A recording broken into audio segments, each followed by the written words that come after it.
कि हम अपने जो नेगेटिव थॉट पैटर्न्स होते हैं उनको चेंज करते हैं। पहले हम उनको आइडेंटिफ इन जनरल ये होता है कि पहले उनको आइडेंटिफाई किया जाता है, फिर जो थेरेपिस्ट होता है वो उनसे चैलेंज करवाता है कि आप इसकी बेसिस बताएं, और वो सारा उसको चैलेंज किया जाता है, और फिर उनको रिप्लेस किया जाता है नेगेटिव थॉट्स को एक पॉजिटिव थॉट्स के साथ। जी बिल्कुल, इसी तरह ही है। इसको हम क्या करते हैं कि इसकी जो बकायदा ना वर्कशीट्स जो हैं वो भी अवेलेबल होती हैं क्लाइंट्स के लिए, जिनको सीबीटी करवाई जाती है। उनको थॉट रिकॉर्ड जो है वो दिया जाता है, जिसमें वो अपने थॉट्स को रिकॉर्ड करते हैं। जो भी इरेशनल थॉट्स होते हैं उनके, वो उनको एक कॉलम में लिखते हैं। देन उसके आगे उसका जो काउंटर थॉट होता है, जो पॉजिटिव होता है, वो उसको जब खुद उस लिखता है, अपने नेगेटिव थॉट को आइडेंटिफाई करने के बाद जब उसको पॉजिटिव से चेंज करता है और उस पॉजिटिव को फिर वो अपने ऊपर अप्लाई करता है, तो इससे क्या होता है कि उसके थॉट्स के साथ साथ उसके बिहेवियर दोनों मैनेज हो रहे होते हैं। क्योंकि जब वो नेगेटिव थॉट को पॉजिटिव से चेंज करता है और फिर उस पॉजिटिव पर अमल करता है ना, तो वो कोग्निटिवली भी बेहतर होता है और बिहेवियरली भी बेहतर होता है। तो इस तरह जो ओवर थिंकिंग होती है ना, बेसिकली देखें तो वो हमें यहाँ तो किसी माजी की चीज़ में फंसा के बैठे होती है, या हम अपने किसी मुस्तकबिल के खौफ के अंदर बैठे होते हैं, उसके मतलब बार बार सोच रहे होते हैं। तो जब हमारे पास ये दोनों चीज़ें आउट ऑफ कंट्रोल है, ना हम अपने पास्ट को कंट्रोल कर सकते हैं, ना ही हम अपने फ्यूचर को कंट्रोल कर सकते हैं। जो चीज़ हमारे कंट्रोल में होती है ना, वो याद रखिएगा, वो हमारा प्रेजेंट मूवमेंट होता है, और इसमें हम बहुत कम जो है वो इसके अंदर हमारी अटेंशन होती है। तो बेसिकली कोग्निटिव रिस्ट्रक्चरिंग का और आगे जो आएंगे माइंडफुलनेस का, उनका जो एक रोल होता है वो ये होता है कि आपको प्रेजेंट मोमेंट में जितना ज़्यादा आपको रखा जा सके, उतना ही ज़्यादा आपकी ओवर थिंकिंग और ये बाकी प्रॉब्लम्स हैं वो मैनेज होती हैं। तो it is widely use. Cognitive restructuring के बारे में बात करें तो it is a core CBT technique, and it helps to identify the negative thoughts, challenge that negative thoughts, and replace the irrational thoughts with the balanced and rational positive thoughts.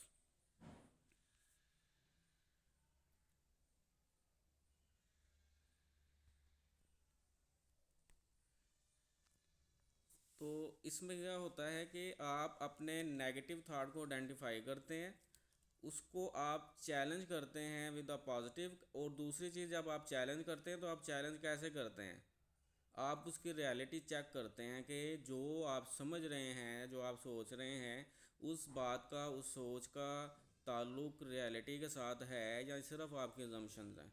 ठीक है।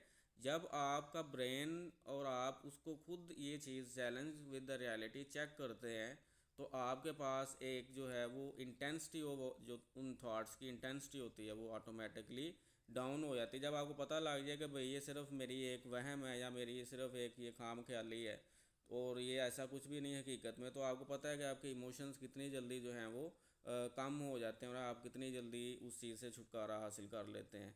जैसे कि फॉर एग्ज़ाम्पल, अगर मैं किसी से सलाम लिया अपने किसी दोस्त से, तो उसने मुझे ठीक तरह से जवाब नहीं दिया, तो इस वक्त क्या होगा कि जो नेगेटिव थॉट वाला बंदा है, नेगेटिव कॉग्निटिव डिस्टॉर्शंस वाला बंदा, वो कहेगा कि ये शायद जो है वो मेरे से नफ़रत करता है, या फिर इसको कोई मेरे से प्रॉब्लम है। तो ये नेगेटिव थॉट जो मेरे अंदर क्रिएट होगा, अब मैंने इसको क्या करना है कि मैंने आइडेंटिफाई कर लिया कि I am thinking something negative, that that person is not okay with me, he और she doesn't like me, this is the thought आपने एक्नॉलेज कर लिया। देन आप इसको चैलेंज करते हैं with the reality and assumptions, कि आप इसको अब खुद चेक करें कि आपकी ये जो सोच है, आपका ये जो आइडिया है, इसका हकीकत से कितना ताल्लुक़ है। आया आपकी सिर्फ ये एक खाम ख्याली है, अजम्पशन है, या ये रियलिटी है। तो इसको जब आप चेक करते हैं रियलिटी में, और आपको ये रियलिटी में ये पता लगता है कि वो शख्स जो था, या वो आपका दोस्त जो था, उसका ध्यान नहीं था, या वो परेशान था, या जो भी उसकी एक मेंटल कंडीशन थी। तो जब आपको पता लगता है कि आपकी वो जो एक थॉट थी, वो जो एक नेगेटिव अंदर आपके क्रिएट हुआ था, वो एक अजम्पशन थी, तो आप क्या करेंगे, आपका बिहेवियर ऑटोमेटिकली चेंज हो जाएगा। ठीक है, आप उसके साथ नरम हो जाएंगे, आप उसके साथ प्यार से बात करेंगे, आप उसके पास बैठेंगे। ठीक है।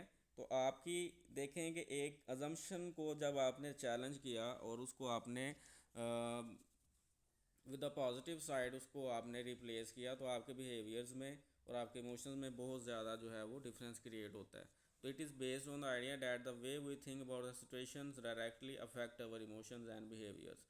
क्योंकि आपकी कोई भी फिज़िकल एक्टिविटी है, आपकी ज़िंदगी का कोई भी काम है, उसका जो आगाज़ है वो थॉट से होता है। ठीक है, आपने चेयर से भी उठना है ना, तो वो थॉट से क्रिएट होता है कि आप पहले उठने का सोचते हैं, देन आपकी बॉडी मूव करती है। इसी तरह आपके इमोशंस जो हैं वो आपके थॉट्स से क्रिएट हो रहे होते हैं, और अक्सर ऐसा होता है कि जब वो थॉट से इमोशंस क्रिएट होते हैं तो वही इमोशंस मज़ीद उस तरह के थॉट्स को प्रोवोक करते हैं। ठीक है, तो इसका बेसिक आइडिया क्या है कि आप अपने थॉट पे काम करते हैं। ठीक है, और थॉट पे काम कैसे करते हैं, मैंने आपको एग्जांपल से कोशिश की है कि मैं आपको समझा पाऊँ कि आपने नेगेटिव को कैसे रियलिटी चेक करना है, चैलेंज करना है, और उसको पॉजिटिव के साथ आपने चेंज करना है। तो it basically restructure the faulty thoughts which have been fantasized by our mind.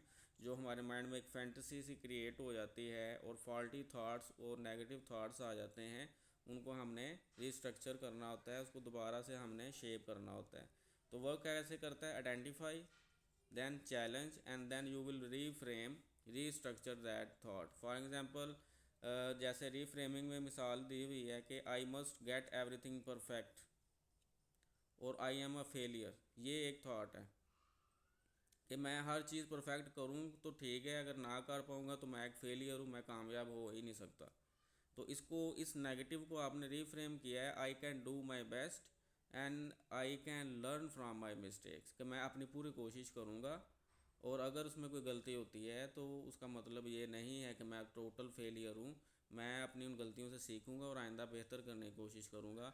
तो इन दोनों थॉट्स के अंदर आपको कितना डिफरेंस नज़र आ रहा है, ये आपके सामने है। और आप अपनी ज़ाती ज़िंदगी में भी अगर आप इस तरह अप्लाई करेंगे ना, तो आप कई तरह की नेगेटिव थिंकिंग से जो है वो बच जाएंगे। क्योंकि ये रिसर्च प्रूवन चीज़ें हैं कि जब भी आप ऐसी टेक्निक्स को यूज़ करते हैं ना, डेली बेसिस पे यूज़ करते हैं, या जब भी आपको प्रॉब्लम फेस कर रहे हैं, उस वक्त कर रहे हैं, तो आपकी वो जो एंग्जाइटी का लेवल है, ओवर थिंकिंग का लेवल है, वो बहुत ज़्यादा रिड्यूस हो जाता है, स्ट्रेस लेवल बहुत ज़्यादा रिड्यूस हो जाता है।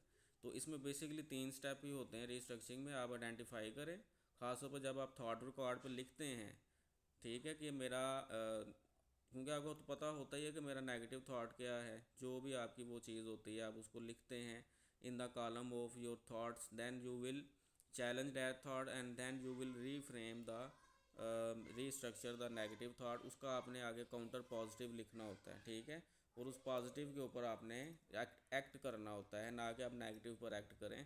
पॉजिटिव को सिर्फ रीफ्रेम करना काफ़ी नहीं होता, आपने उस पॉजिटिव के ऊपर अप्लाई भी करना है, उसको एक्ट भी करना होता है। तो इसमें रिसर्च फाइंडिंग में इंक्लूड की हुई है ताकि इसकी आपको एफिशिएंसी पता लग सके। तो कॉग्निटिव रिस्ट्रक्चरिंग जो है, जो यूज़ करते हैं आप या आपका क्लाइंट, आप जिसको आप यूज़ करवाएंगे, उसकी जो ओवर थिंकिंग की सिम्टम्स हैं वो 60% तक रिड्यूस हो जाती हैं। क्योंकि हमारी जो ओवर थिंकिंग ज़्यादातर हमें पास्ट में और फ्यूचर में फंसा के रखती है, या फॉल्टी और जो फैंटिसाइज्ड चीज़ें होती हैं उनमें फंसा के रखती है। तो जब आप रियलिटी के साथ उनको चैलेंज करते हैं ना, तो आप बहुत से जो फजूल किस्म के वेट होते हैं, जो आपके जहन पर एक बोझ क्रिएट हुआ होता है ना, वो बहुत ज़्यादा कम और हल्का हो जाता है। नेक्स्ट टेक्निक है जो कि बड़ी एक मुनफरद और यूनिक सी है, वो है so what technique. So what technique जो है ना, बेसिकली आपने देखा होगा अक्सर कुछ लोग जैसे कि आपने अगर उनसे कुछ कहा है तो कि आप ये ना करें तो नुकसान हो जाएगा, ये ना करें तो ऐसे हो जाएगा, तो आप अक्सर आगे से कह देते हैं तो क्या हुआ अगर हो जाएगा। तो इससे क्या होता है कि अगले बंदे को आप चैलेंज कर रहे हैं। ठीक है, अब यही सो व्हाट जो है वो आपने अपनी सोच को, अपने थॉट्स को कहना होता है। ठीक है, तो इसको हम कहते हैं सो व्हाट टेक्निक। और इसका जो काम है वो आपको कोग्निटिव डिफ्यूजन देना है। कोग्निटिव डिफ्यूजन जो है वो आपको कोग्निटिव फ्यूजन से निकालने का एक तरीक़ेकार होता है। इसको हम कहते हैं cognitive diffusion. So what technique involves asking your self so what about your worst case scenarios. क्योंकि हम ओवर थिंकिंग में अक्सर किसी भी सूरत हाल को बहुत ज़्यादा वर्स करके सोच रहे होते हैं कि अगर मैं आज लेट हो जाऊंगा ऑफिस से, तो मुझे जो है वो इंसल्ट किया जाएगा, मुझे निकाल दिया जाएगा। तो ये आपने एक वर्स्ट सिनेरियो क्रिएट कर लिया अपने माइंड में, ठीक है। अब हो सकता है ऐसा ना हो, लेकिन आपने क्रिएट कर लिया। अब ये जो वर्स्ट सिनेरियो होता है ये आपको मज़ीद आगे ओवर थिंकिंग की तरफ ले जाता है, आपको vicious cycle of thoughts, negative thoughts में, फिर नेगेटिव थॉट्स से नेगेटिव इमोशंस क्रिएट होंगे, नेगेटिव इमोशन से बिहेवियर्स क्रिएट होंगे। तो ये एक विशियस साइकिल स्टार्ट हो जाता है, ठीक है। तो जब आप सो वट बोलते हैं ना, कि फॉर एग्जांपल आपको वही ये सोच आई आपको कि मुझे निकाल दिया जाएगा, तो सो वट आप इसके अंदर जब यूज़ करेंगे तो उसकी इमोशनल इंटेंसिटी कम हो जाएगी उस थॉट की, कि वो जो एक डर और खौफ की कैफियत आपके अंदर एंग्जाइटी क्रिएट हुई है, वो 50 to 60%, 40% तक डाउन हो जाती है।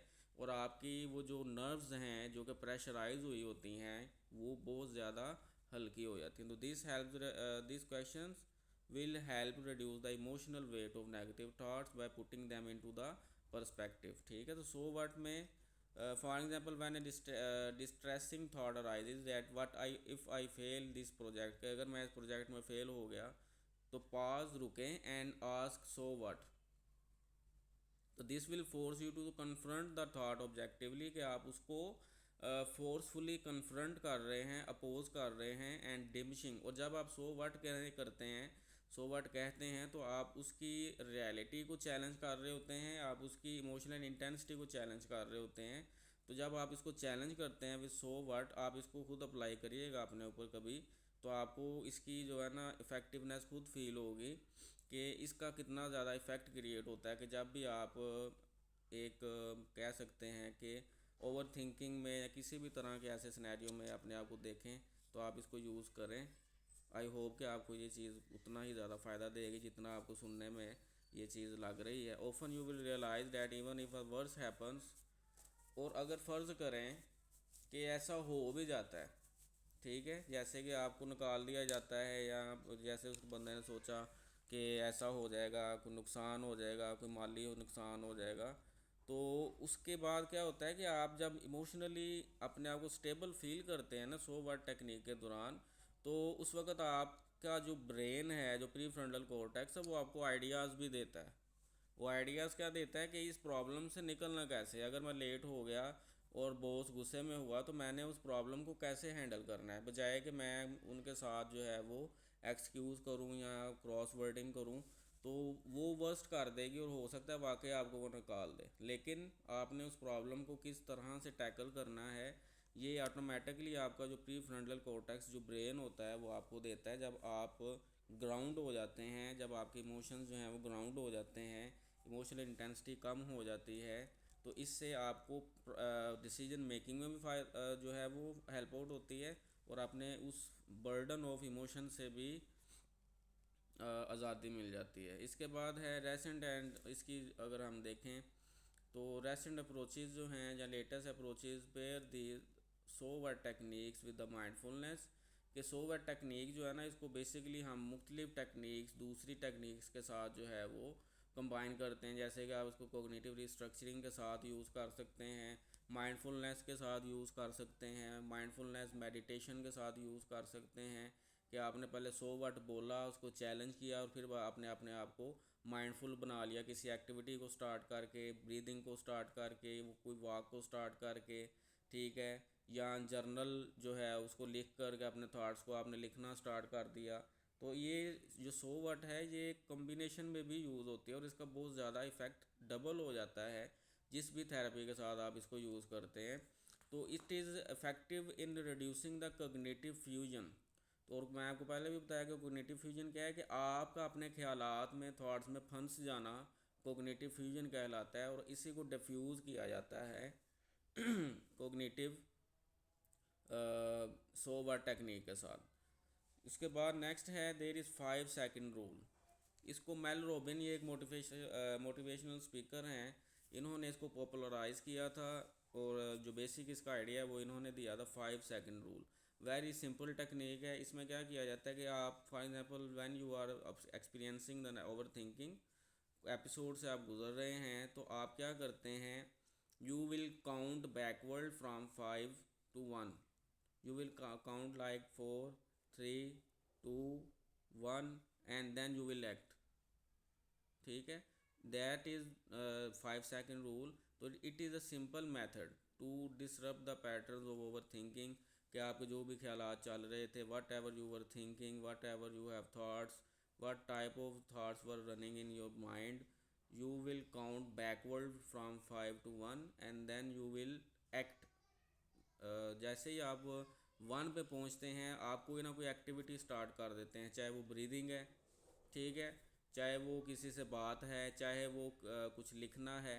तो आपका वो जो एक साइकिल बना था ख्यालात का, जो गुजर आते जा रहे हैं आते जा रहे हैं और आप सोचते जा रहे हैं, इसको एक ब्रेक मिल जाती है, ठीक है। आपका जो माइंड है वो डाइवर्ट हो जाता है आपकी सोच से आपकी उस एक्टिविटी की तरफ जो आपने पॉज लेने के बाद स्टार्ट की। तो ये 5 सेकंड रूल होता है जो आपको इमीडिएटली जो है ना ग्राउंड करता है आपके ओवर थिंकिंग से।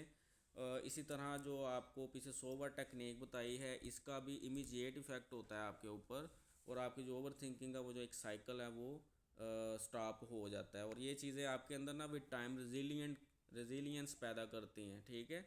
शुरू शुरू में हो सकता है आपको इतना ज़्यादा जो है वो इफ़ेक्ट फील ना हो, लेकिन जब ये आप रूटीन बना देते हैं ना अपनी इन सर्कमस्टांसिस को डील करने के लिए, तो ये चीज़ें जब आप बार बार करते हैं तो इनका इफ़ेक्ट जो है वो फिर सही मानों में आना शुरू हो जाता है, और आपको इससे बहुत ज़्यादा रेजिलियंस मिलती है उन इमोशन से और उन नेगेटिव थाट से। तो 5 सेकंड रूल में क्या करते हैं कि count backwards when you notice your self caught in the loop of over thinking. आप अपने आप को उस लूप में देखें, आप फील करें कि you are constantly over thinking about something, then count backward from 5 to 1 and immediately act when you approach the one, when you reach the one initiate the small purposeful action। आप इरादतन कोई काम करें, जैसे ही आप 1 पे पहुंचते हैं, चाहे वो एक लंबा सांस लेना ही क्यों ना हो, चाहे वो खड़ा हो जाना, अपनी पोजीशन को चेंज करना, फिज़िकल पोस्चर को चेंज करना ही क्यों ना हो, या फिर आप अपने किसी राइटिंग को लिख लें, किसी थाट को राइट डाउन करना, यानी आप कोई भी काम कर सकते हैं उस दौरान। इससे आपका जो ब्रेन है, जो माइंड है, वो डाइवर्ट हो जाता है, वो रीडायरेक्ट हो जाता है उस ओवर थिंकिंग के लूप से आपकी उस एक्टिविटी की तरफ। तो इससे क्या हुआ कि आपने ओवर थिंकिंग के बाद एक पॉज लिया, इस दौरान एक बार रुके, आपने 5 से 1 तक जब गए तो ब्रेन ने अपनी अटेंशन डाइवर्ट कर दी आपकी काउंटिंग की तरफ। काउंटिंग से जब आप फारग हुए, जैसे ही आपने कोई काम उसके अंदर ऐड कर दिया, तो इससे क्या होता है कि वो जो एक साइकिल क्रिएट हुआ होता है, वो जो एक फिल्म चल रही होती है लगातार, उसमें ब्रेक आ जाता है। और ये विद टाइम जब आप इनको रिपीट करते हैं इन चीज़ों को, तो ये आपके अंदर रेजिलियंस पैदा करती हैं, और ओवर थिंकिंग जो है वो कई हद तक बहुत दर्जे तक बेहतर हो जाती है। तो this immediately shift the and helps to break the cycle of analysis paralysis and re engage your executive brain. जो आपका एग्जीक्यूटिव ब्रेन है, जो प्री फ्रंटल कॉर्टेक्स है, और जो इस तरह के जो ब्रेन एरियाज़ हैं जो आपकी थिंकिंग के साथ इन्वॉल्व हैं, उनको रीडायरेक्ट करने में ये टेक्निक बहुत ज़्यादा इफ़ेक्टिव है। और इसका श्योरली जो है वो इफ़ेक्ट क्रिएट होता है विद टाइम। रिसर्च फाइंडिंग में मैंने इसलिए साथ लगाई हुई हैं ताकि आपको ये टेक्निक्स की इफ़ेक्टिवनेस का आइडिया हो सके कि आप जो चीज़ें सुन रहे हैं वो दरअसल कोई थियोरेटिकल काम नहीं है, ये प्रैक्टिकल टेक्निक्स हैं, और ये श्योरली अपने अप्लाई करने वाले को फ़ायदा देती हैं। ट्रस्ट और कमिटमेंट, कंसिस्टेंसी, ये चीज़ें आपकी रिक्वायर होती हैं किसी भी थेरेपी को करने के लिए। तो इसमें quick interventions like 5 second rule, it activate the brain's prefrontal cortex, it help to curb the over thinking and prompt the action. तो ये आपके अंदर जो है वो ओवर थिंकिंग को स्टॉप करके तो आपको किसी एक्शन की तरफ जो है वो ले जाती हैं, और इस तरह आप ओवर थिंकिंग उस सोच से बाहर आ जाते हैं जो आपको मुसलसल आ रही होती है उस दौरान। तो ये जो थी ना 3 मैंने हाईलाइट की थी जो कि आसान भी हैं अप्लाई करना और उनको प्रैक्टिस करना। उसके बाद जो है उसमें तीनों में मैं आपके बार री कैप कर देता हूँ कि पहली टेक्निक थी, अच्छा चले ये छोड़ें, आप मुझे आप में से कोई मेंबर इसको रिपीट कर सकता है 3 को, कि हमने कौन सी 3 सीबीटी की टेक्निक्स देखी हैं। एनीवन?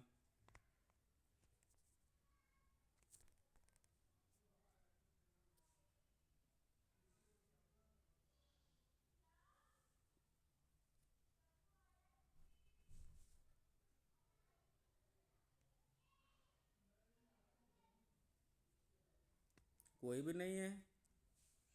आवाज़ सबको आ रही है?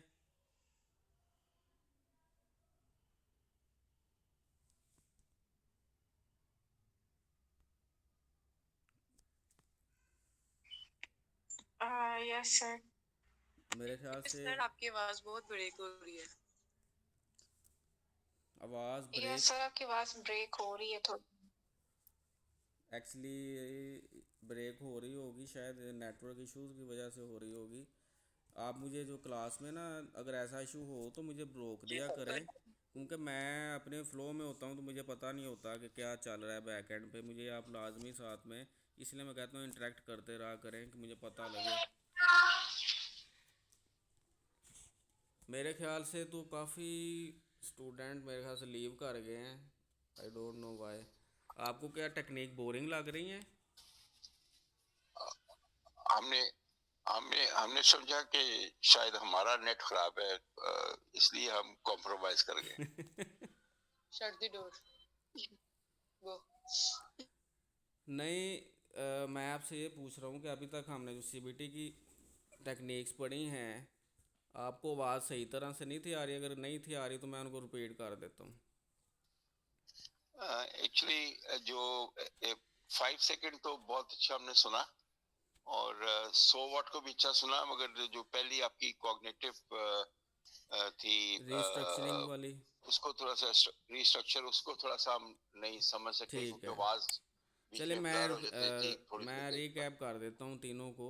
जो जी, सीबीटी की थैंक अप्रोचेज यू। हैं उसमें हमने जो तीन मेन जो इजी है, वो एक कोग्निटिव रिस्ट्रक्चरिंग है। ये सिर्फ और सिर्फ ओवर थिंकिंग में नहीं यूज़ हो सकती। आप इसको अपने किसी भी तरह की कोग्निटिव प्रॉब्लम्स के साथ, नेगेटिव थिंकिंग्स के साथ इसको आप यूज़ कर सकते हैं।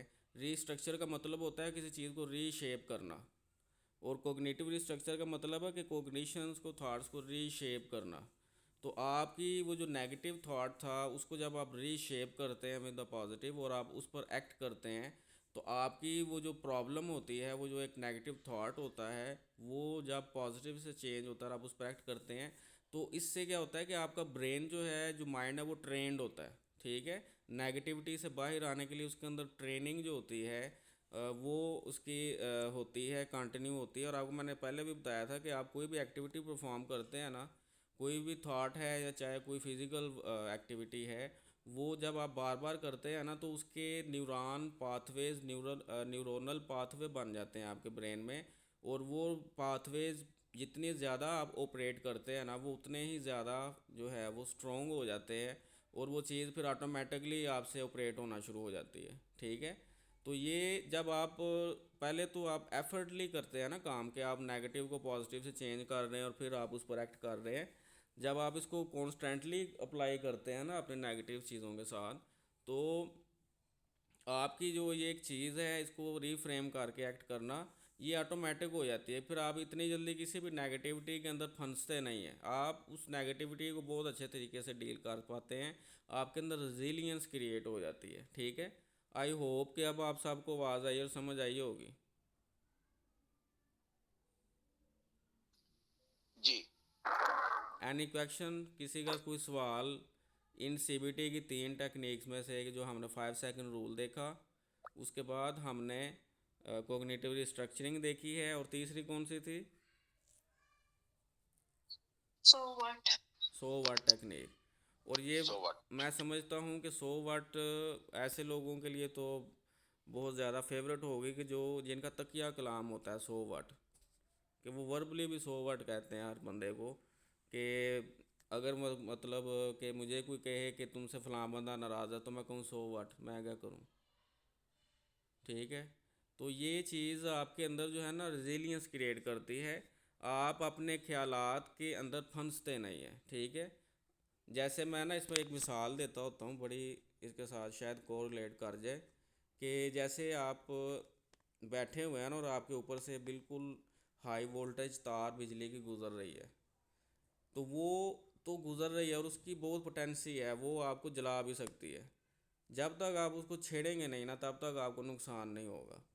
यही चीज़ होती है हमारे ख्यालात के साथ, थॉट्स के साथ।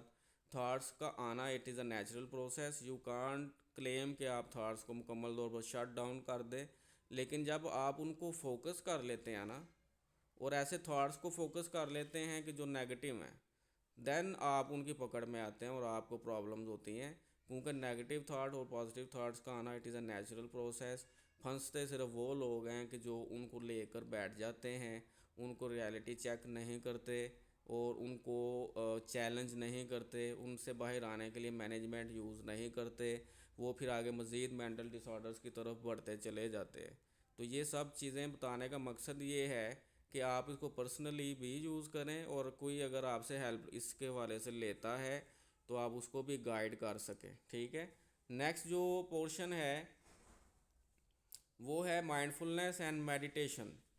ओवर थिंकिंग जो बेसिकली आपको रखती ही ख्यालों की दुनिया में है ना, ख्यालों की दुनिया में आप होते हैं, जिसको हम डे ड्रीमिंग भी कह सकते हैं, कि खुली आंखों से ख्वाब देखना, और उस दौरान आप या तो किसी माजी के रिग्रेट में, किसी पछतावे में फंसे हुए होते हैं कि किसी ने मुझे अगर बुरा भला कह दिया है तो उसने मुझे क्यों कह दिया। आप उसको बैठते सोचते रहे कि उसने मुझे ऐसा क्यों कहा, या मैंने ऐसा क्यों कर दिया, काश ऐसा ना करता।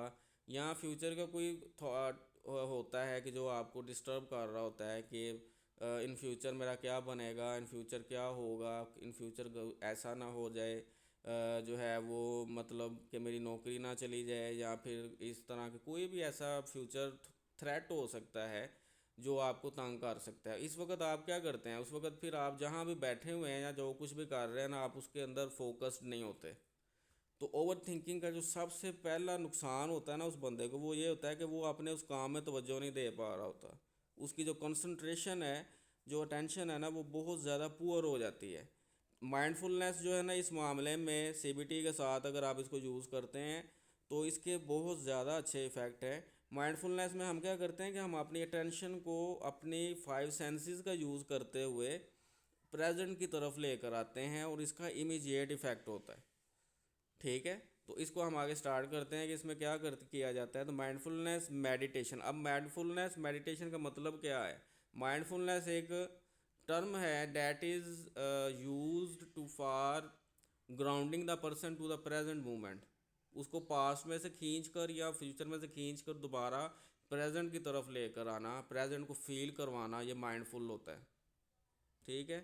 मेडिटेशन का ऐसा मतलब होता है कि आप अपनी जो ब्रीदिंग पैटर्न्स होते हैं, आप उनकी तरफ जब फोकस्ड होकर काम करते हैं, उनको फोकस्ड होकर जब आप नोट डाउन करते हैं, तो आपकी वो जो एक अटेंशन और वो एक जो एक कहते हैं ना स्ट्रीम और फ्लो ऑफ थॉट्स चल रहे होते हैं, उनके अंदर ब्रेक आ जाता है। ठीक है।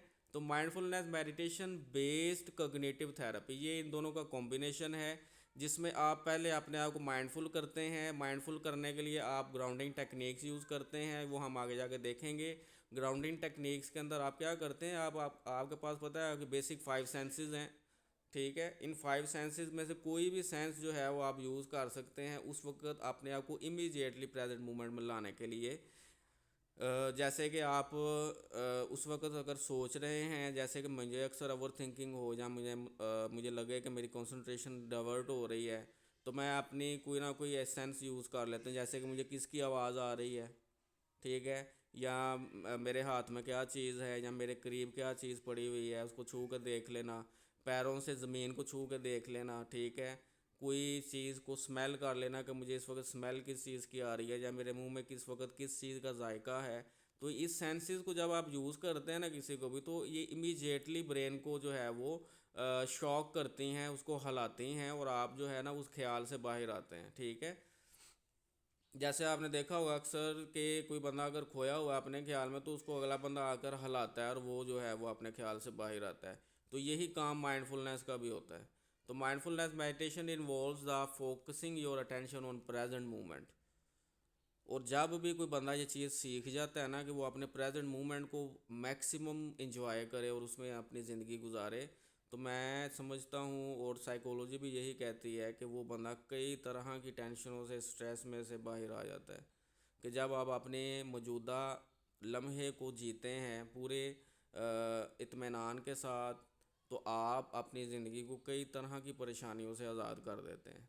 तो MBCT जो है, it combine the mindfulness techniques with the traditional CBT techniques. CBT के अंदर वही आ जाएगा कि आप अपने थॉट्स को चैलेंज करें, जो नेगेटिव हैं आप उनको आइडेंटिफाई करते हैं, फिर आप उनको चैलेंज करते हैं और फिर आप उनको पॉजिटिव्स के साथ चैलेंज करने के बाद उन पर एक्ट करते हैं। इस दौरान आप जब माइंडफुलनेस का इस्तेमाल करते हैं, अपने आप को ग्राउंड करते हैं पहले, फिर आप CBT यूज़ करते हैं, तो आपके जो इफ़ेक्ट्स हैं इन थेरेपीज़ के वो डबल हो जाते हैं। वर्क कैसे ये करती है? Observation without judgement.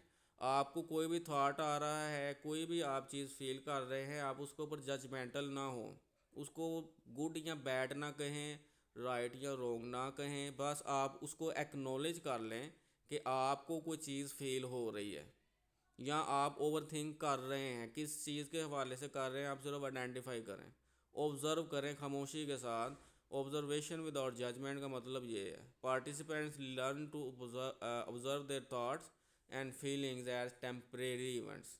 इसका मतलब क्या है कि सीधी सी और कॉमन सेंस की बात है, ये जो थॉट्स होते हैं ना, ये कोई फिज़िकल बॉडी नहीं है जो आपका हाथ पकड़ के आपसे काम करवाएगी। ये सिर्फ आपके जहन की, आपकी सोच की, दिमाग की आवाज़ें होती हैं, और जो इन आवाज़ों से घबरा कर करेगा वो अपने आप को खुद उनके हाथ में दे रहा होता है।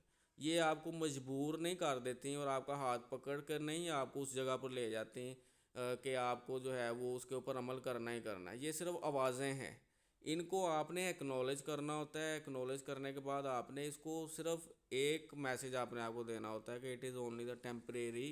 ये सिर्फ एक आर्जी सा एक सोचें हैं जो आ रही हैं और ये कुछ वक्त बाद गुजर जाएंगी, ठीक है। तो इनको टेम्परेरी इवेंट के तौर पर लेना होता है, जजमेंटल नहीं होना होता कि मुझे ऐसा क्यों हो रहा है, मुझे अच्छा जो है वो मैं इसकी वजह से डिस्टर्ब हो रहा हूँ, ये है वो, इस जजमेंटल नहीं, आपने उसको किसी से लेबल नहीं करना। Then you will focus on your breathing.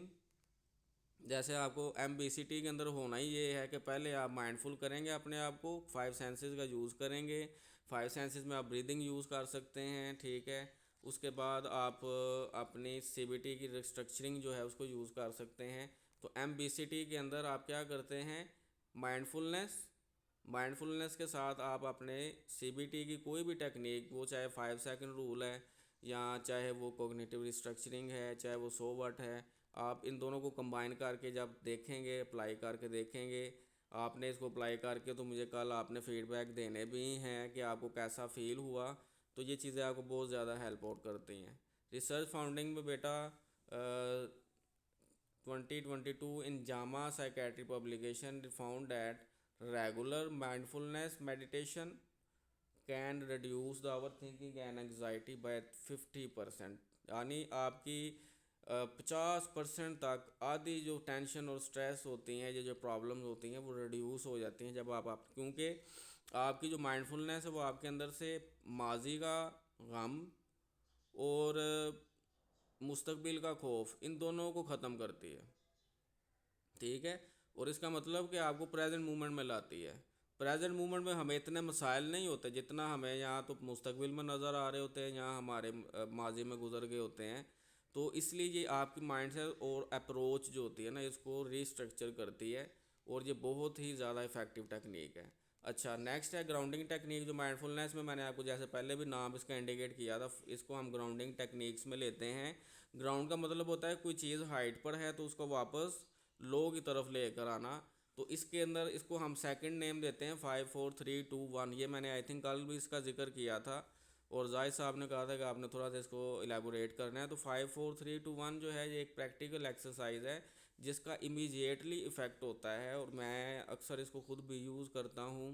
और इसकी मैं आपको रियल लाइफ एग्जांपल भी दूंगा कि हम इसको कहाँ पर यूज़ कर रहे होते हैं और हमें किस तरह का फ़ौरन इफ़ेक्ट आ रहा होता है।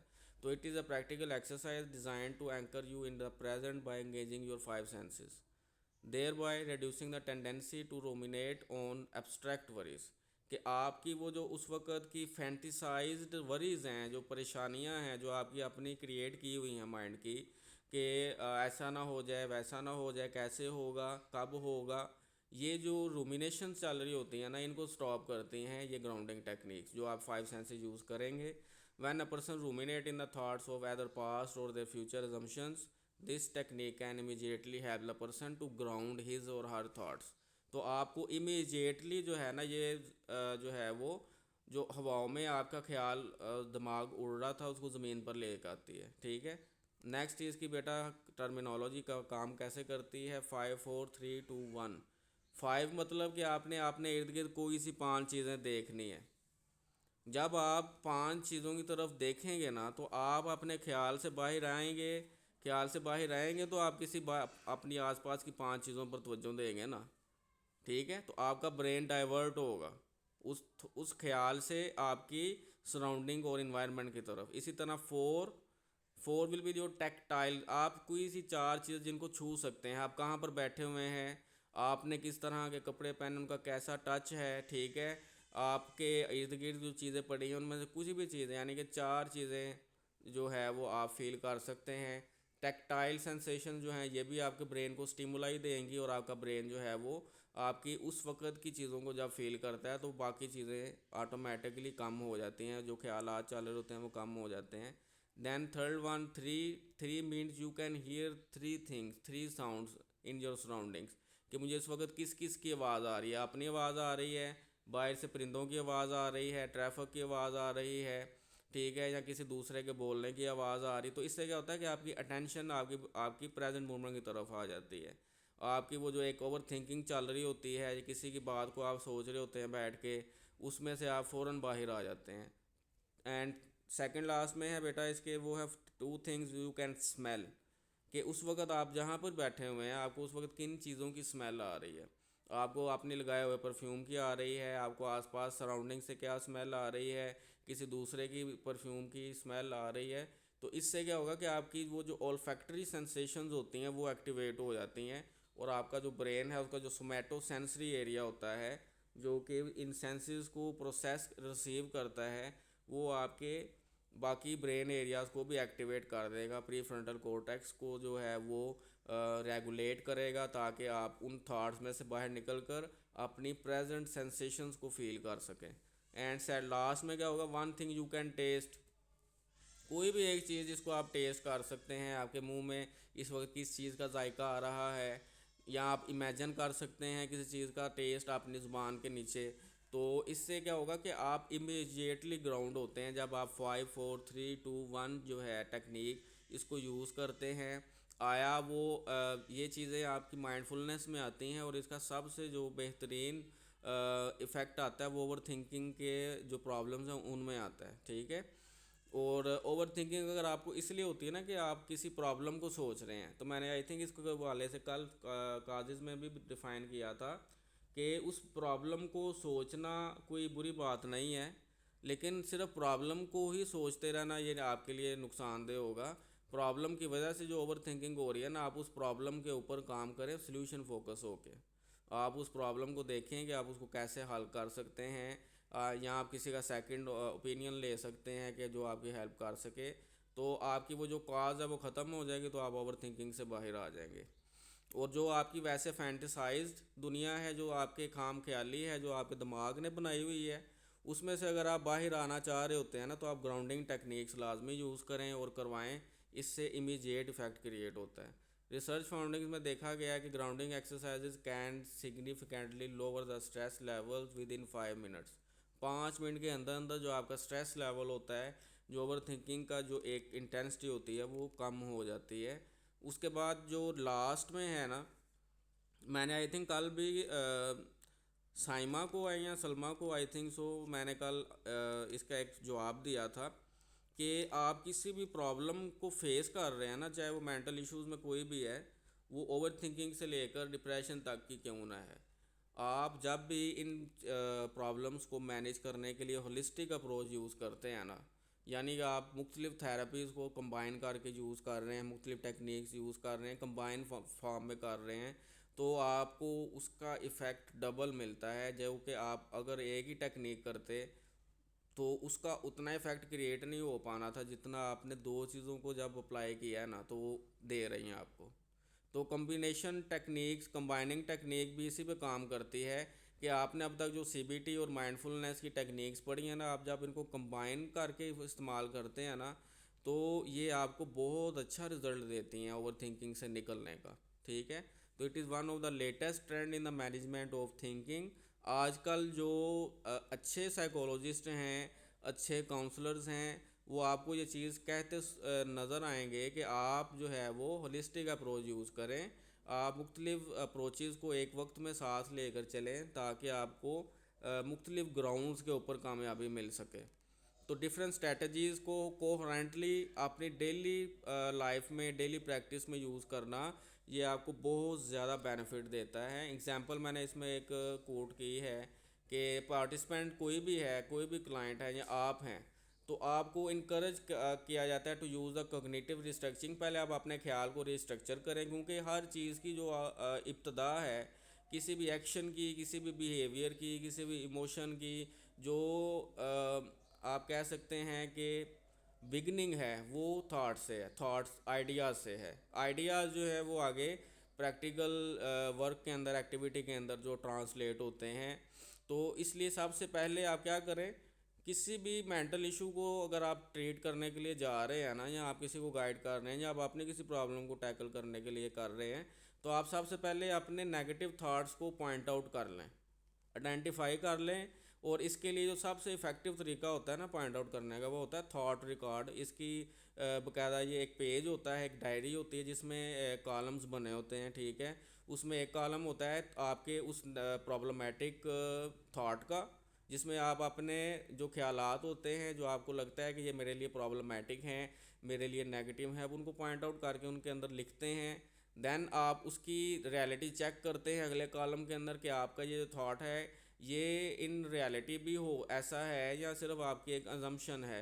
और देन आप उसको जब रीफ्रेम करके पॉजिटिव सेंटेंस की फॉर्म में लिखते हैं ना, और उसको अप्लाई करते हैं, तो आपकी वो चीज़ बहुत हद तक मैनेज हो जाती है।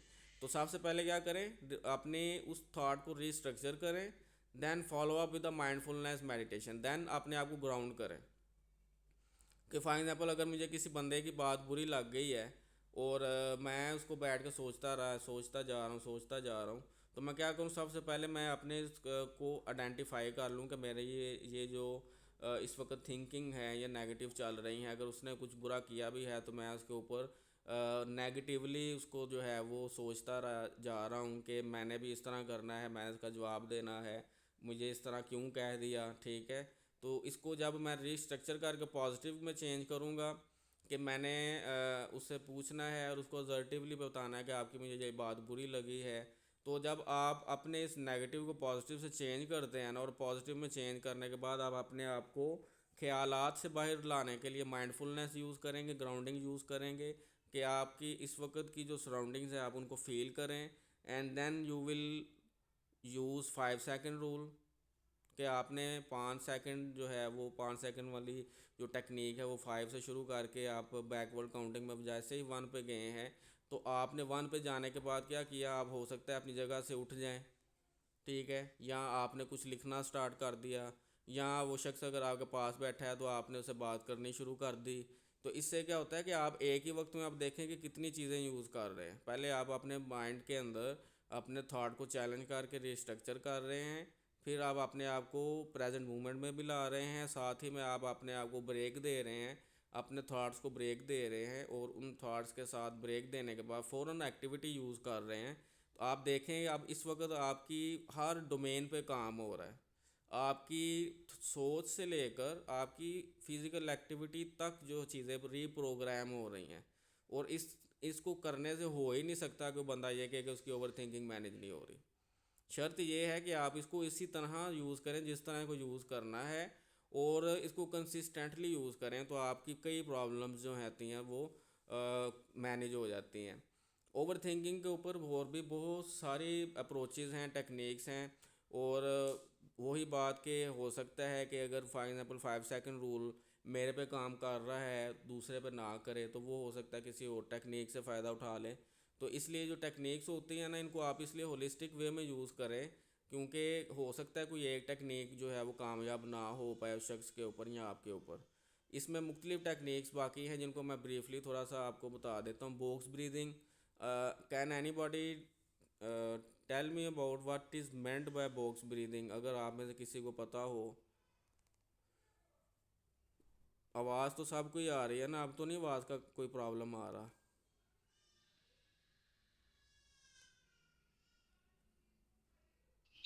सर आपने क्या नाम लिया, कौन सी ब्रीदिंग? Box breathing. आवाज़ सबको आ रही है ना? जी आ रही है, आवाज आ रही जी, तो बॉक्स ब्रीदिंग का किसी को कोई आइडिया? अच्छा, बॉक्स ब्रीदिंग क्या होती है, जिस तरह आपने देखा होगा एक डब्बा होता है ना, उसकी लेंथ भी उतनी है, ब्रेथ भी उतनी है, चौड़ाई भी उतनी है। तो इसी तरह बॉक्स ब्रीदिंग क्या होती है कि आपने जितनी ड्यूरेशन के लिए इंस्पायर किया है ना, उतनी ड्यूरेशन के लिए सांस रोक दिया, और उतनी ही ड्यूरेशन के लिए आपने एक्सपायर किया। ठीक है, फॉर एग्जांपल जो इसमें जो नॉर्मली यूज़ किया जाता है वो होता है कि 4 सेकंड तक इनहेल करें, नाक से इनहेल करना होता है। ठीक है, और इस दौरान अगर आप विजुअलाइजेशन यूज़ करते हैं, अपने आप की आंखें बंद करके कोई बहुत पीसफुल जगह को इमेजिन करते हैं, और फिर आप बॉक्स ब्रीदिंग करते हैं, तो इससे भी बहुत ज़्यादा जो है ना आपकी जो इमोशंस होते हैं वो मैनेज होते हैं, आप रिलैक्स हो जाते हैं। ठीक है, तो बॉक्स ब्रीदिंग क्या होती है कि आप 4 सेकंड के लिए सांस अंदर लें नाक से, और उस दौरान 4 सेकंड जैसे पूरे हों आपने सांस को 4 सेकंड के लिए ही रोक दें। जैसे ही 4 सेकंड फिर आप कंप्लीट हों, आप आहिस्ता आहिस्ता 4 सेकंड के लिए अपने सांस को मुंह के ज़रिए एक्सपायर करें। इसको कहते हैं बॉक्स ब्रीदिंग। इसके अंदर क्या होगा कि आपकी अटेंशन भी आपकी ब्रीदिंग की तरफ आ जाएगी, और आपकी जो उस वक्त इमोशनल इंटेंसिटी है वो भी कम हो जाएगी। तो दोनों चीज़ें उस वक्त जो है वो मैनेज हो रही होती हैं बॉक्स ब्रीदिंग के ज़रिए। इन चीज़ों को आप कॉम्बिनेशन में यूज़ करें, 5 सेकंड रूल के साथ यूज़ कर लें, कॉग्निटिव रिस्ट्रक्चरिंग के साथ यूज़ कर लें। ये आपकी अपनी पसंद के ऊपर है कि आप किस कौन सी टेक्निक आपको पसंद है, कौन सी आपके लिए आसान है और आप उनको यूज़ कर रहे हैं। नेक्स्ट PMR है, ये मैंने एग्रेशन में भी जब वेबिनार दिया था तो मैंने उस वक्त भी इसका जिक्र किया था, क्योंकि बेसिकली जो PMR है ना, इसका एक ही काम है, वो है अपने आप को रिलैक्स करना। आपको फिज़िकली रिलैक्सेशन से मेंटल रिलैक्सेशन की तरफ लेकर आती है PMR। क्योंकि आपने देखा हो अक्सर जब हम मसाज करवाते हैं या फिर इस तरह की कोई भी एक्टिविटी करवाते हैं तो हमें बहुत ज़्यादा सुकून महसूस होता है। ठीक है, तो आपकी जो फिज़िकल आपकी जो हेल्थ होती है, इसका इफ़ेक्ट आपकी मेंटल हेल्थ पे भी होता है। फिज़िकल जो आपकी कंफर्ट है उसका इफ़ेक्ट आपकी मेंटल कंफर्ट के ऊपर भी आएगा। तो PMR आई होप के काफ़ी लोगों को पता होगा, प्रोग्रेसिव मसल रिलैक्सेशन। रिलैक्सेशन ये है कि आप अपने जो बॉडी मसल्स हैं उनको आप सर से लेकर पाँव तक या पाँव से लेकर सर की तरफ आप उनको वन बाय वन कंट्रैक्ट करते हैं, टेंस करते हैं। कंट्रैक्ट इस तरह से नहीं करना होता कि आपका वो ऑर्गन मूव करना शुरू कर दे, टांग मूव करना शुरू कर दे। आपने सिर्फ अकड़ाव पैदा करना होता है मसल्स के अंदर।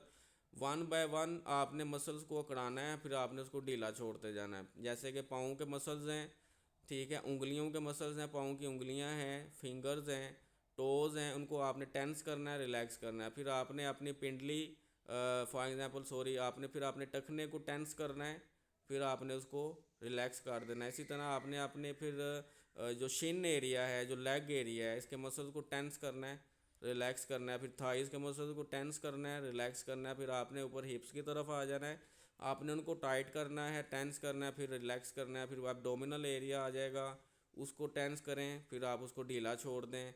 चेस्ट मसल्स हैं, आप उनको स्टिफ करें, टेंस करें, फिर उसको रिलैक्स कर दें। शोल्डर्स हैं, फिर आप उनको अपना श्रगिंग करें, उसकी श्रग करते हुए उनको ऊपर की तरफ उठाएं और टेंस करें, फिर रिलैक्स करके छोड़ दें।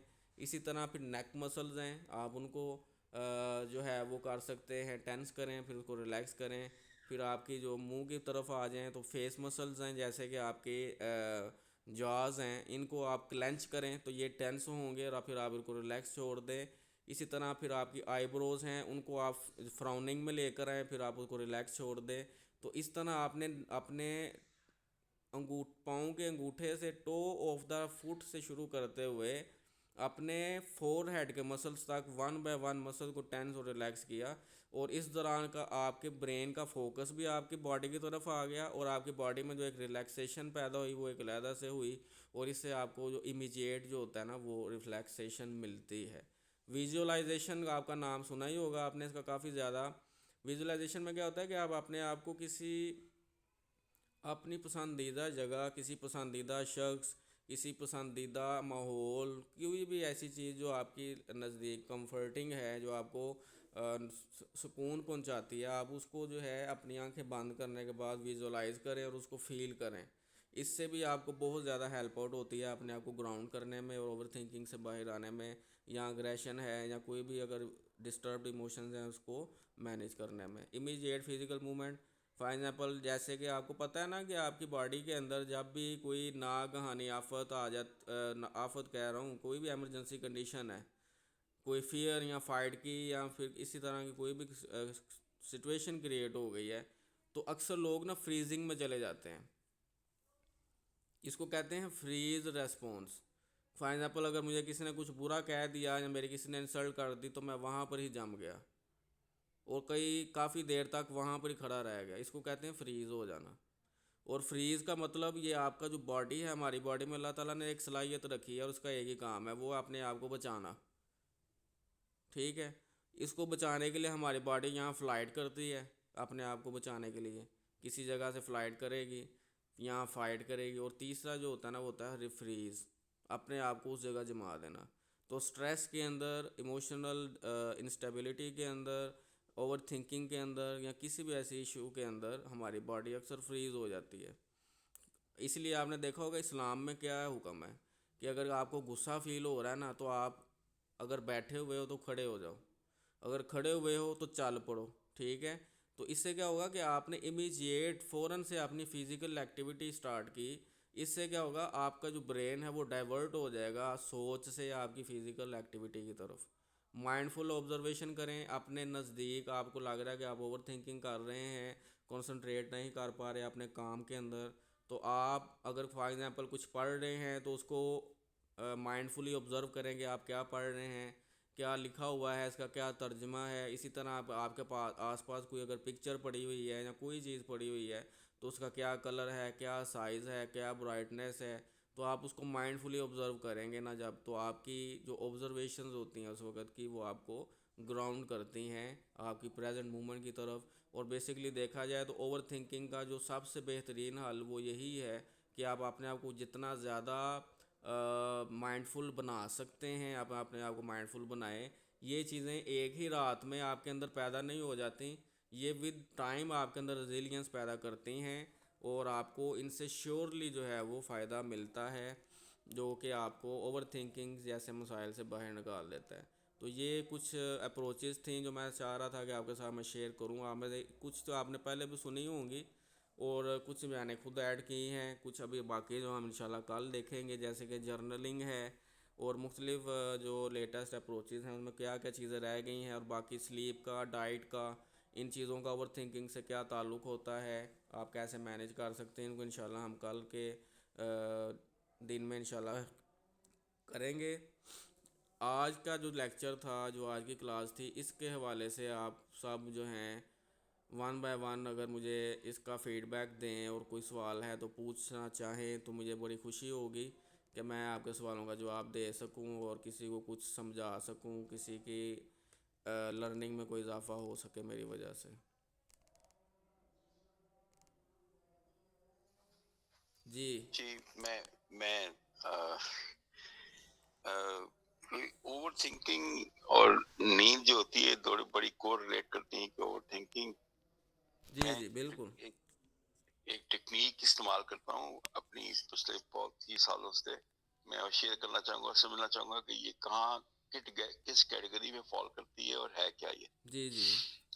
वो ये है कि bed time and over thinking बड़ी कोरिलेट करती हैं आपस में दोनों चीज़ें। हाँ जी बिल्कुल वेन यू ऐसे गोइंग है। टू स्लीप, तो मैं एक टेक्निक इस्तेमाल करता हूँ और वो ये है कि मैं I go back to early in the morning और मैं देखता हूँ कि क्या फील कर when I रहे हैं। got up from the bed, what I did first, what I hmm. did next.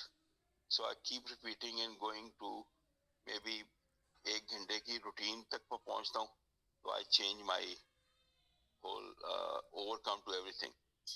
तो हम्म। इसको क्या कहेंगे, किस किस किस किस्म की कैटेगरी में ये फॉलो करती है ऐसी चीज? देखिए, अगर ये चीज़ें आप कर रहे हैं ना, मतलब कि ब्रेन के अंदर आप इनको पिक्चराइज कर रहे हैं, ठीक जी है। तो ये आती हैं सीधी सीधी विजुअलाइजेशंस के अंदर। जैसे मैंने विजुअलाइजेशन आपको ठीक अभी बताया भी था कि आप अपनी कोई भी पसंदीदा एक्टिविटी, कोई भी पसंदीदा जगह, कोई भी पसंदीदा शख्स जिसके साथ आप अपने आप को जो है ना इमेजिन कर रहे होते हैं उस वक्त, ठीक है। तो ये क्या करता है कि आपके अंदर ना एक हार्मोन क्रिएट करता है। ये जो विजुअलाइजेशंस होती हैं ना आपकी, जो पीसफुल जगह की होती है या आपके पसंदीदा शख्स की होती है जो आप इमेजिन कर रहे होते हैं, आपका जी ब्रेन जो है ना, आपको मैं पहले भी बताया था कि ये फैंटेसी और रियलिटी में फ़र्क नहीं जानता। हम्म आप इमेजिन कर रहे हैं तो उसके लिए रियलिटी ही है, ठीक है। हम्म तो इससे क्या होता है कि आपका ब्रेन जो है वो एक न्यूरोट्रांसमीटर क्रिएट करता है, तो कहते हैं ऑक्सीटोसिन, हम्म ठीक है। ऑक्सीटोसिन वो हार्मोन है, जब भी ये क्रिएट होता है, जब ये सिक्रीट होता है, तो आपकी बॉडी के अंदर ये रिलैक्सेशन पैदा कर देता है। इसको हम हैप लव हार्मोन भी कहते हैं, ठीक है। आपको बड़ा अच्छा फील होता है, ऑक्सीटोसिन जो है वो रिलीज़ होता है, और आपका जो मूड होता है ना वो बूस्ट होता है, वो फ्रेश होता है। जब भी आपने देखा होगा, आप अपने किसी पसंदीदा शख्स से जब बात करते हैं तो हम्म आपको बड़ा अच्छा फील होता है, आपका मूड लाइट हो जाता है। क्यों होता है? क्योंकि आपकी ब्रेन में ऑक्सीटोसिन रिलीज़ हो रहा होता है, और वो आपको बहुत ज़्यादा रिलैक्स कर देता है, हम्म, ठीक है।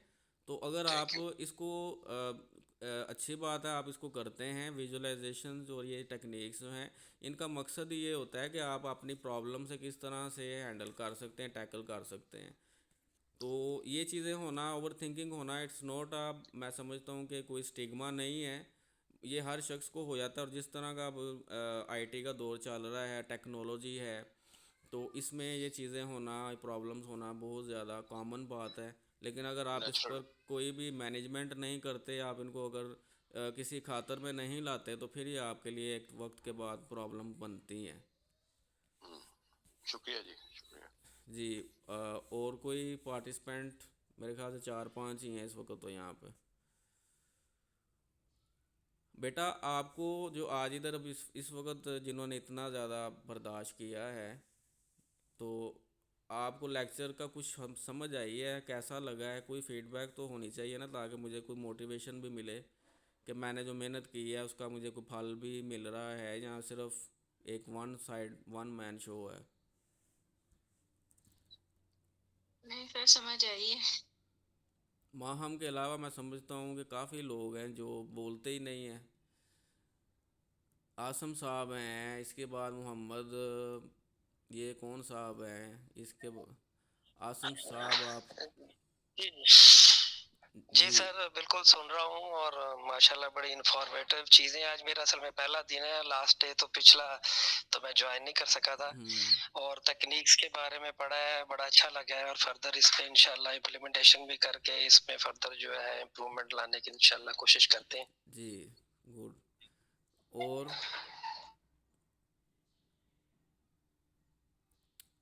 सलमा एंड माहम ने भी कुछ बोल दिया है। सलमा, अगर आप सुन रही हैं तो आप थोड़ा सा अपने आइडियाज़ अगर शेयर कर सकें, इफ़ यू आर कन्वीनियंट।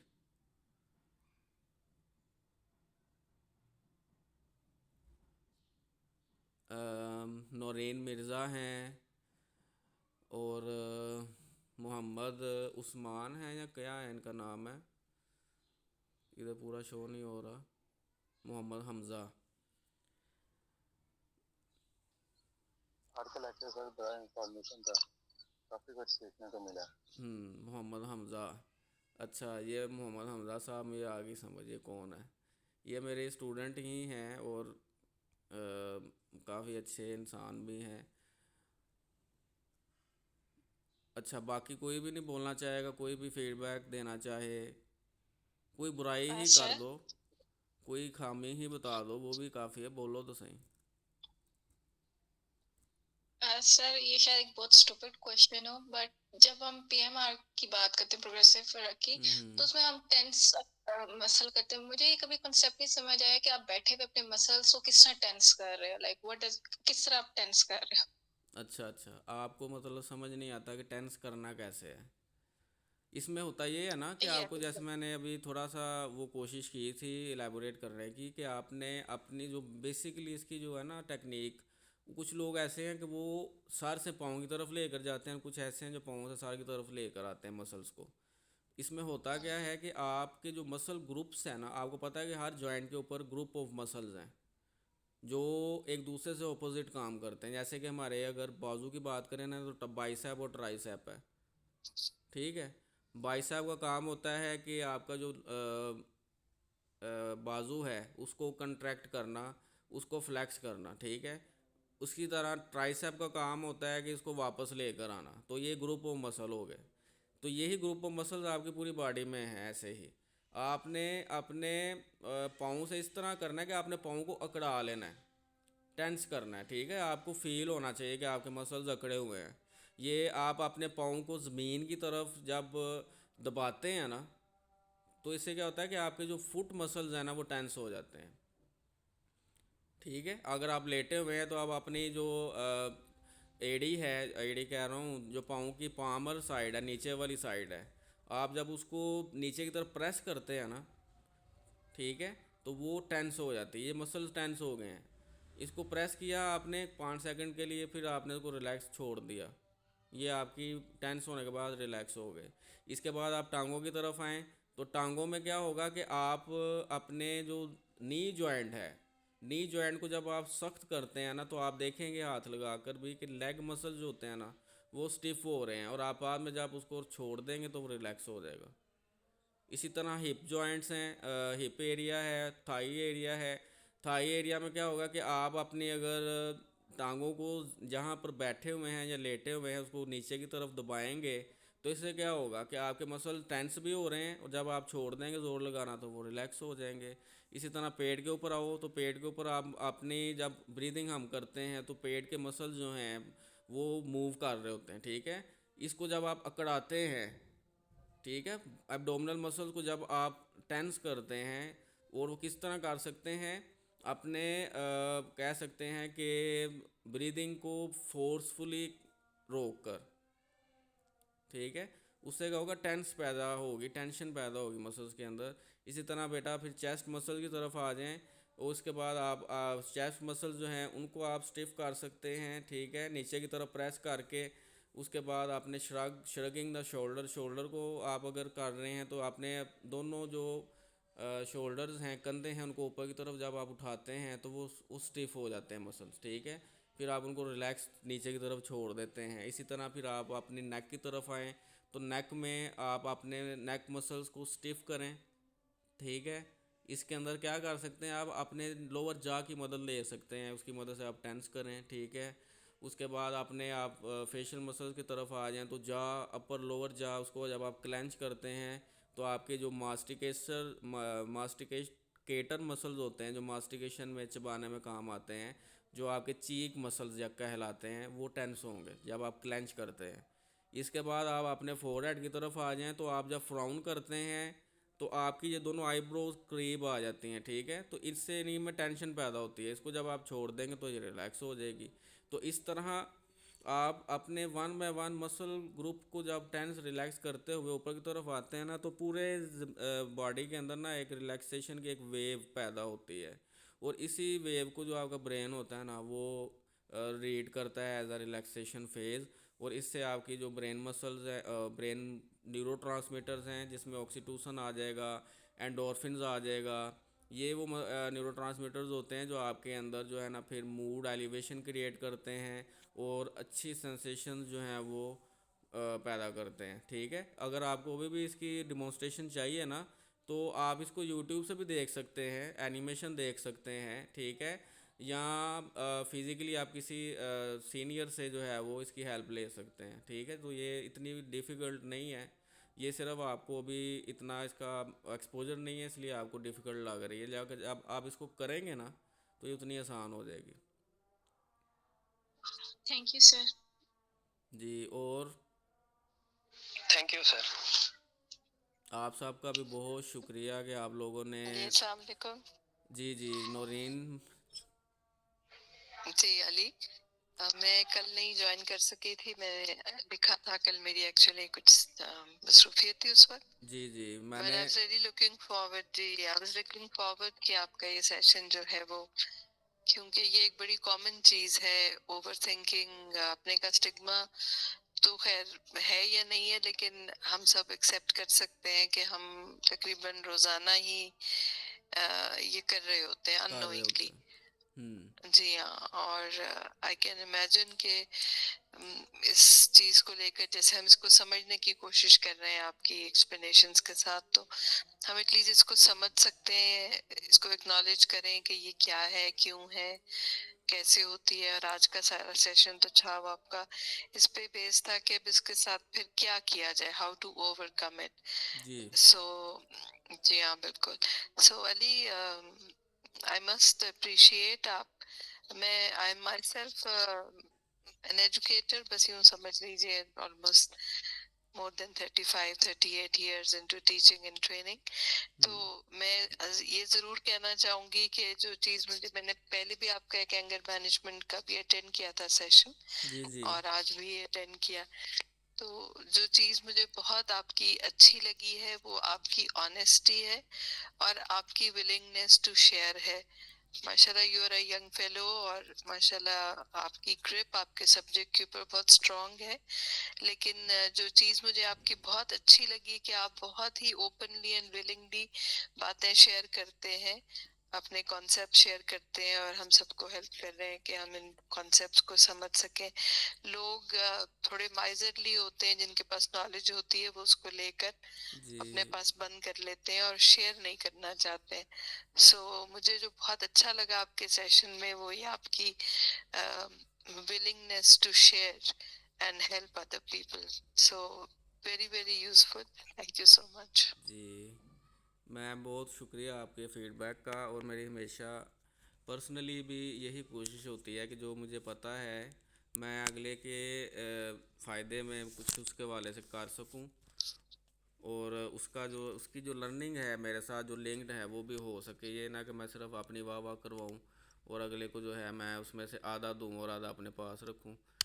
और बाकी इन फ्यूचर भी मेरी यही कोशिश होगी कि इस तरह के जो टॉपिक्स हैं, जो कॉमन प्रॉब्लम्स हैं, या इस तरह की जो चीज़ें हैं वो मैं लेकर आऊँ, और उसके ऊपर जितना मैं गाइड कर सकूँ वो उसके ऊपर लाजमी किया जाए। बाकी जो भी पार्टिसिपेंट्स अभी सारे कमिटेड हैं और जिन्होंने अभी लीव नहीं किया, ये इनका बहुत शुक्रिया सबका कि इन्होंने मुझे मोटिवेट किया, फीडबैक दिया और सुना। और जो भी टेक्निक्स मैंने शेयर की हैं इसको आप लाजमी एग्जीक्यूट करें, इसको अप्लाई करें अपने ऊपर या किसी के ऊपर करें।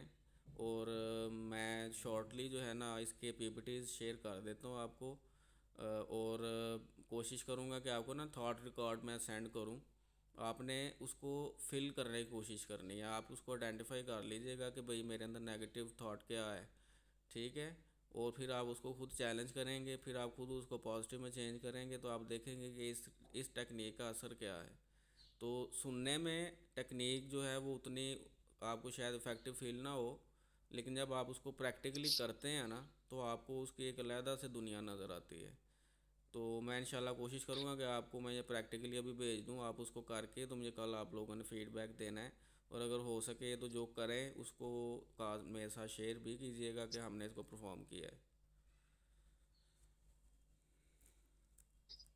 इसके लिए कोई आप टॉपिक को चूज कर सकते हैं या कोई भी नॉर्मल थॉट रिकॉर्ड को? कोई भी थॉट जिसको आप समझ रहे हैं ना कि आपका एक ये नेगेटिव नेचर का है, या ठीक आप है। एक हाइपोथेटिकल सिचुएशन भी बना सकते हैं, ठीक है, कोई हाइपोथेटिकल थॉट क्रिएट कर सकते हैं, ठीक है।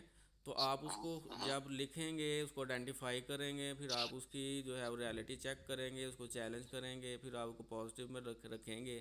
तो इससे क्या होगा कि आपको एक हेल्प होगी कि आपने इन फ्यूचर अगर कोई रियलिटी में भी ऐसा कोई नेगेटिव थॉट आता है ना, कोई नेगेटिव सिचुएशन ही क्यों ना हो, कोई ट्रिगर किसी भी तरह का क्यों ना हो, आपने उसको किस तरह से पॉजिटिव के अंदर चेंज करना है और ट्रांसलेट करना है कि आप उसको मिनिमाइज़ कर सकें। ठीक है जी, थैंक यू। मैं कल थोड़ा सा लेट सेशन अटेंड करूंगा, मेरी ऑलरेडी कोई कमिटेड मीटिंग है उसके जी पहले। इंशाल्लाह मैं कोई मसला नहीं है, बस ये है कि आप लोग ज्वाइन लाजमी किया करें।